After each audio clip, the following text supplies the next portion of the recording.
بینەرانی خۆشەویست گەڕامۆ خدمەتان بۆ ئیدامەی بەرنامەی ئەو حەوتووە و لەگەڵ ساڵی سەرداری مەسلەی معلیمان بە وردی باسی کرد.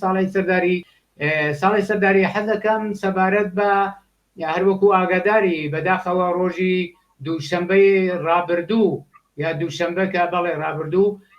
جمهوری ئیسلامی زیندانی سیاسی حەیدەری قوربانی ئێعدام کرد و باعثی قین و تووڕەیی زیاتر لایەن خەڵکەوە دژ بە جمهوری ئیسلامی دروست بوو. هەدەفی ڕژیمی ئیسلامی لە تکراری ئەم نەوعە لە کار ئەم ئێعدامانە و ئەم ماشێنە و کوشتار و جەنگی چییە کە ئەو هەموو ئێتراز و ناڕەزایەتی هەیە چۆنە لە پەنای ئەوەیە بەجێەوە خاص و متالبەیە خەڵک جوابداتەوە دەسەبا بۆ ئینسان کوشتن و ئێعدامکردن و هەڵقاویزکردن. بەر لە هەرچێشتا من جارێکی سەرخۆشیەکەم لە خانەوادەی حەیدەری قوربانی کە بە وەسیلەی جەلادانی جمهوری ئیسلامی لە شاری سنا ئێعدام کرا و تەرمەکێشیان نەداوە و هەروەها سەرخۆشی لە خەڵکی کامیارانەکەم کە بارحاڵ چوون بەدەمەوە خانەوادە و ئیحساس هاودەردیان کرد. دەربارەی سوالەکەی تۆ دەبێت بێژم جمهوری ئیسلامی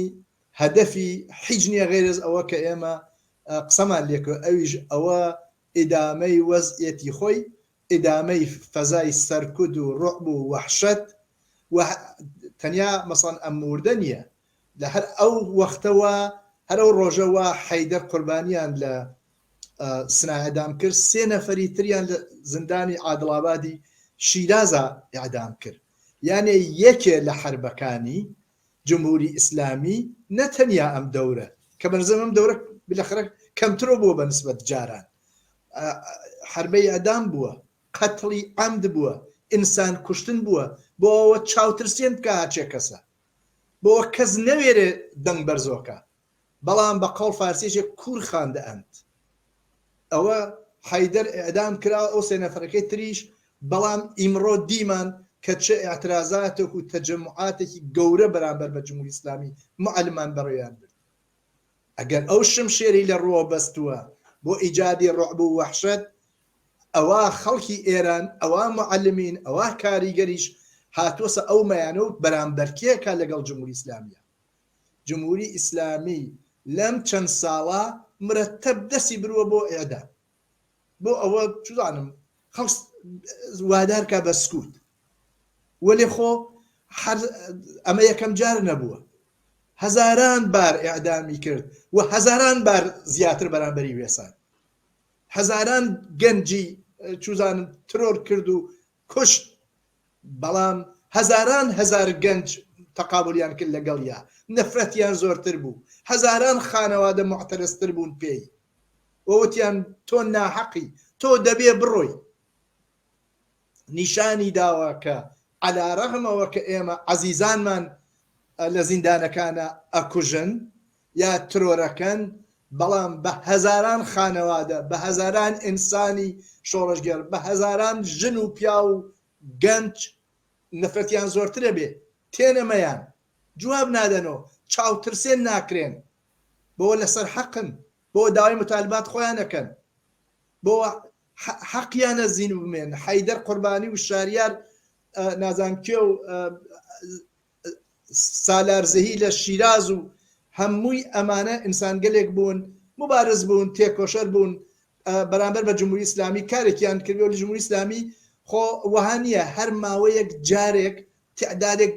دەست بژێرەکە بۆ ئەوە ئەچێ بە سۆراغیان نا کابراز 10 ساڵ لە زیندانا بووە کابرا هەز پێرم حەیدەر قوربانیە 5 ساڵ لە زیندانا بووە ئیسەی کوژێ وەختە فەزای ئێعترازە بینێ دوو فەزای جامعە بینێ خۆ 10 ساعتە کوشتوبڕ بۆ ماوەیەک ئەم فەزا داسەپێنێتەوە و ئێمە دیمان چۆن خەڵکی کامیاران و خەڵکی کوردستان نەفرەت و تووڕەیی خۆیان بەرامبەر بە ئێعدامکردنی حەیدەری قوربانی دەربڕی ئێمە خەبەرمان نییە قەتئەن لە شیرازێکاوە ئیمڕۆ هاتەمەیان و هەفتەی گوزەشتە هاتەمەیان و بەس دەرگیر بوو لەگەڵ نیروهای ئینتزامیە بێشەرەف شعاریاندا و کەوتنە شوێنیان و ڕاویان نا معلومە بە ئەعدامکردن ئەو سێ کەسەیش لە زیندانی عادڵابادی شیرازە ئێعترازیان هەیە. بۆیە من وازانم سەراسەری جامعە معتەرزە و ئەمە تەقابڵێکە، کێشمە کێشێکە، هەرکە ئەی کێشێ لەلایەک و ئینقلاب و مردم و کرێکار و زەحمەتکێش و معلمە لەلایەک و سەرکوتگەری جمهوری ئیسلامی و خێڵی توزانم ئایەت الله و حوزەی علمی قم و داربەدەستانی جمهوری ئیسلامی لە کوردستان و چڵکاو خۆرەکانیان لەلایەکی شۆخۆ مردمێکی تێکۆشەر ئازا کە ئیتر چاوی ناترسێ لێ عەدام تێتەمەیان ئەتراز خۆیەکە بە ئاشکرا دەنگیان هەڵبڕیوە بەرامبەر بە ئەم ئیعدامە بەرامبەر بەم ناحەقیانەوە جمهوری ئیسلامی بەرامبەر بە خەڵک ئەیکا. زۆر ساڵی سەرداری هەل لە رابطە لەگەڵ ئیعدامەیە جبهەی متحیدی کوردیش ئیتلائیەیەکیان داوە. حەزەکەم مەبەست لەم ئیتلائیەوە یا گەر ئاگادار بی ناوەڕۆکی ئەم ئیتلائیەیان چی بووە سەبارەت بەم ئیعدامە؟ ئەم جبهەی متحید کوردە خۆی بەشێک لە جمهوری ئیسلامی بووە، یعنی تەواو کەسانەوە لە ڕەهبەریە بوون، هەمویان جزئی ئیسلاح تەڵەبانی کورد بوون، بە ئیسلاح نمایەندە بوون، نمایەندەی خەڵک نەبوون قەتعەن هیچ دەورەیەک نمایەندەی جمهوری ئیسلامی هەڵ انتخابی کردوون، ببەخشن انتسابی کردوون، نەیوێشتە خەڵکی تر لە شارەکانە لە فەزایەکی ئازادا چودانم ئازادی نەبوو لە جمهوری ئیسلامی تا کەستر بێت من و تۆ بین خەڵک بڕوات خۆی کاندید کابزین ئاغای عەبدوڵای سۆهراوی یا ئاغای بەها ئەدەب کە فەوتیشی کردەوە یا زۆر کەسی تر جەلالی زادت قەوامی کێ ئەوەی سنە، ئەوانە هەمویان لە خزمەت جمهوری ئیسلامیە بوون، داردەست جمهوری ئیسلامی بوون، تەبلیغاتچی جمهوری ئیسلامی بوون، ئیسە فەزا وای لێ کردوون ئەمانە زاهرن گەرکیانە پۆزێ بنێن بەخۆیانەوە کە گوایە مخالفن، کە گوایە مخالف ئیعدامن، کە گوایە پیان ناخۆش بووە حەیدەر قوربانی ئیعدام کراوە. زۆر دێر هاتوون ئاغایان ئێوە کەوتنە بەر سپای پاسداران و ئیطلاعات و گەلەهای حیزب الله و مفتیزا و مەکتەب قورئان لە زەرف چوزانم هەرە وەختەوە خەڵک خەریک انقلاب و دەفع لە دەستاوەردای انقلاب بوو، ئێوە چوونە پاڵ ماشینی تەبلیغاتی جەنایەتی جمهوری ئیسلامی بەرامبەر بە خەڵک. ئیسە کە گڵۆڵەی جمهوری ئیسلامی کەوتە سەر لێژی تەشریف نامبارەکتان ئەوێ بە ئۆپۆزیسیۆن و جۆرێک یەژن ئێمە حتا لەو تڵایوایە نووسیوە ئێمە نازانین لەسەرەوە ناچین ئتهامەکەی حەیدەر قوربانی چی بووە، وەلێ مەسەڵەن جەنبەگەل قانونی ڕعایەت نەکراوە. ئایا سرفەن لە جامعەی ئێرانە یا لە ئیعدامکردنە سرفەن ئەوەسە کە جەنبەی قانونی ڕعایەت ناکەن؟ قانون جمهوری ئیسلامی قانونێکە وای ئەعدامی ڕەسمەن تەئید کردووە، جز و قانون خۆیان و قورئانیان و ئایەت اللهیانە و ئەم جەنابانەیە تازە تەشریفیان ئاوەوە پۆزێ ئەگرن کە بڵێ ئێمەش نازانم نامە ئەنووسن بۆ ڕئیسی دوای 40 ساڵ لە جەنایەت عەداڵەت لە جەنایەتکار داواکەن. بڵێ عەداڵەت ئەخۆیان فرە عادڵ بوون، عەداڵەت ئەو عەداڵەتەوە خۆیان بوونی تر ئەمانە هەمویان نۆکەر و داردەست و چڵکاو خۆر جمهوری ئیسلامی بوون. نازان لە مەزیەتر چیان پێ بێژم ئەوەنە تووڕەم بەدە زەمانەوە کە ئیسا هاتوون و حتا جەماعەتێک بۆیان نووسن دەست خۆش دەستان پشکێ ئێوە دەبێت لەگەڵ ئەوانە وا جەنایەتیان کۆ دەرحەق بە خەڵکی کوردستان دەبێت دادگایی بکرێن، دادگایی عادڵانە. ئێمە وەکو ئێوە نین،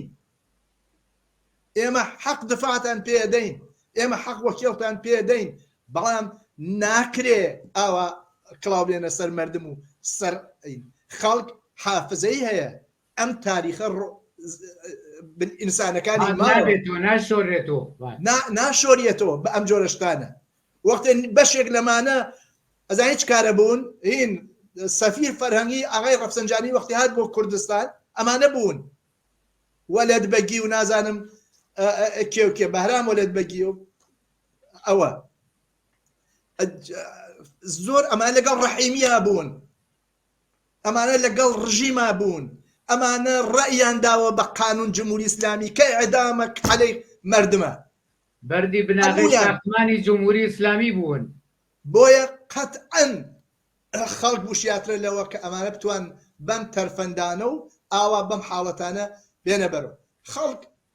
مردم دیان مەسەڵەن لە جامعەی ئێران و کوردستانە چۆن جەسوورانە و چۆن جمهوری ئیسلامیان لەگەڵ یا دەرگیر بوون لەم ڕۆژانە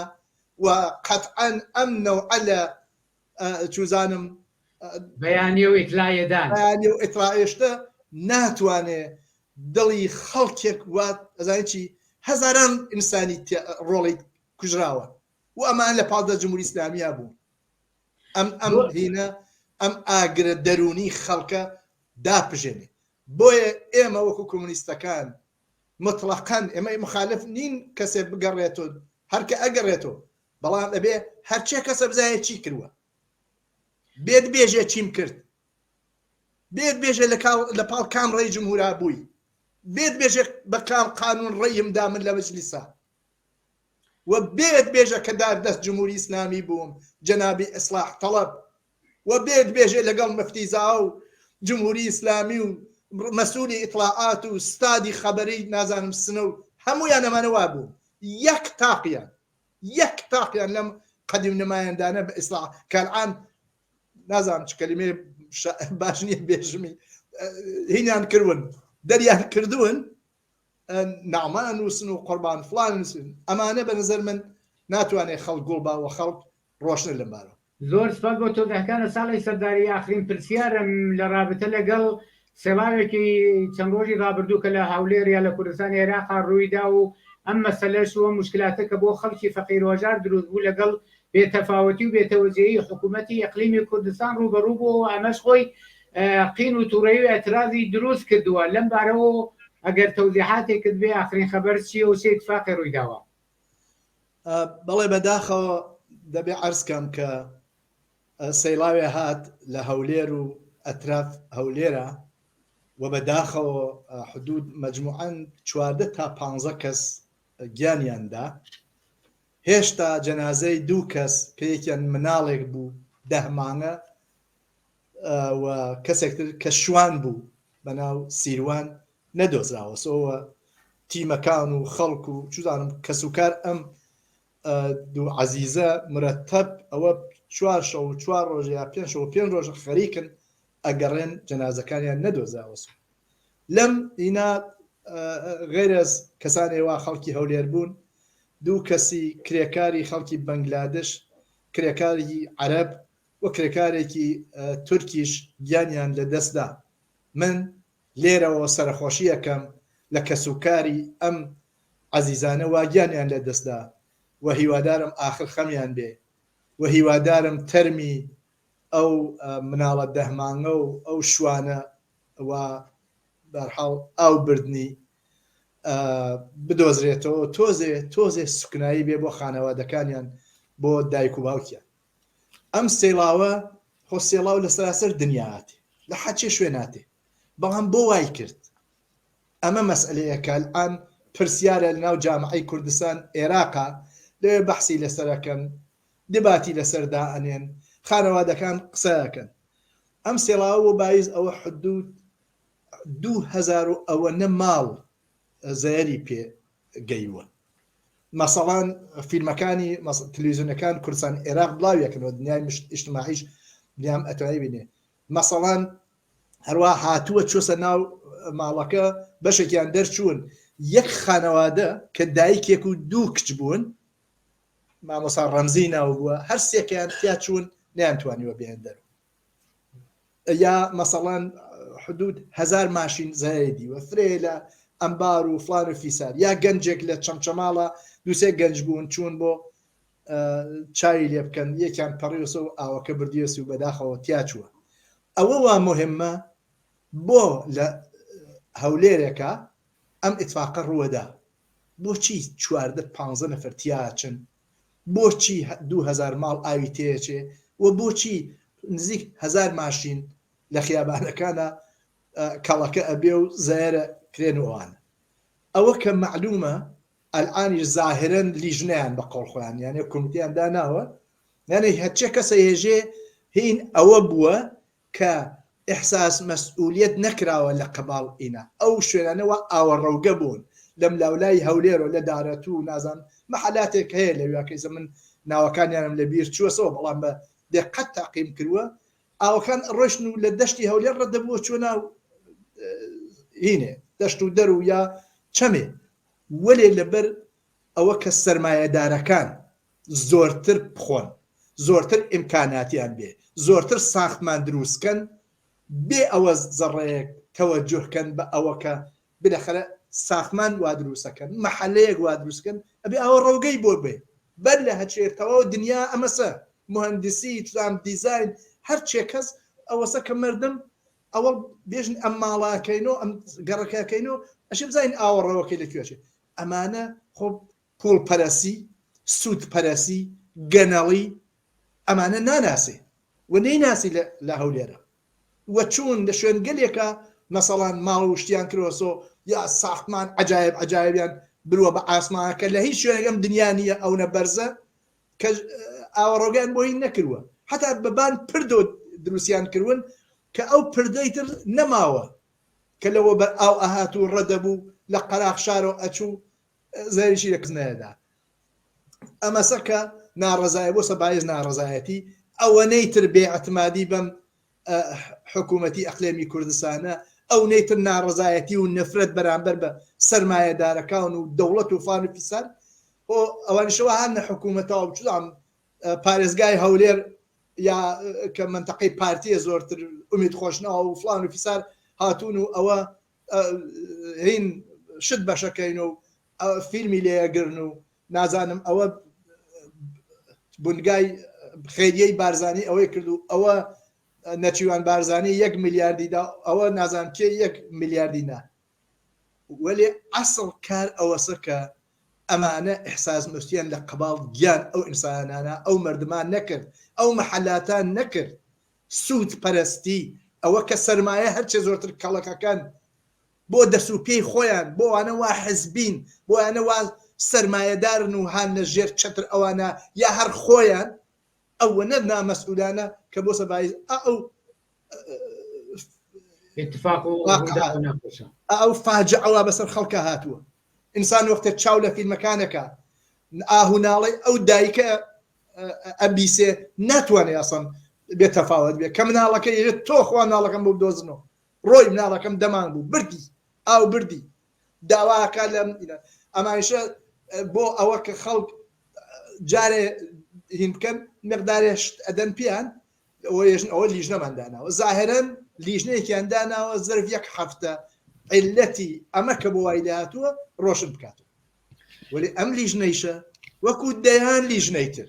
وەکو سەدان لیژنەیتر وا لەم چەند ساڵا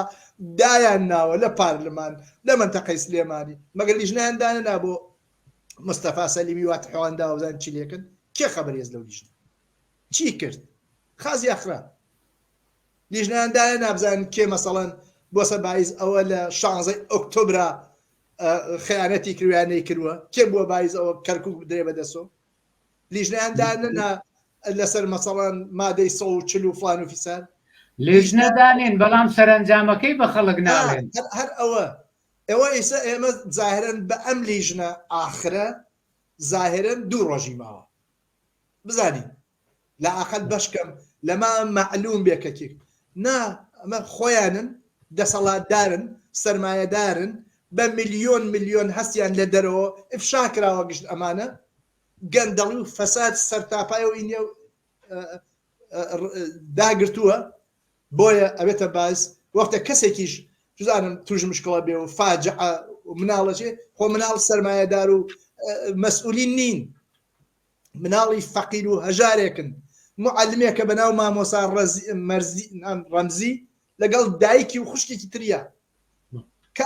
ئەو چووە نانتوانی بێنە سەری نەکە بڕۆ خنکان لە قەڕن 21 خنکان لە ناو ئوتاقی خۆیانە ئەمە چ وەزعیەتێکە بەسەر خەڵکای هێن بۆیە من وازانم ئەم ئەترازات و ناڕەزایەتیە هەست ئەوان فعلەن بە بەعزە کارگەلێەوە ئەیکەن و نانیان بردووە و مقدارێک پەتومەتویان برووە ئەگەرێکیانە ئەم ئەترازات و نفرەتە وا هەست بیخەوێنە وعدە ئەدەن بۆ لیژنەکە من هەر معلومە لیژنەکە زۆر سپاس ساڵی سەرداری بۆ تۆزیەکان و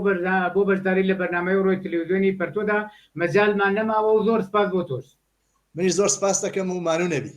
سپاس بۆ تۆش بینەرانی یازید و خۆشەویست هاتینە کۆتایی بەرنامەی ڕۆی تەلەڤیزیۆنی پەرتۆ ساخ و سڵامەتیتان ئارەزوومانە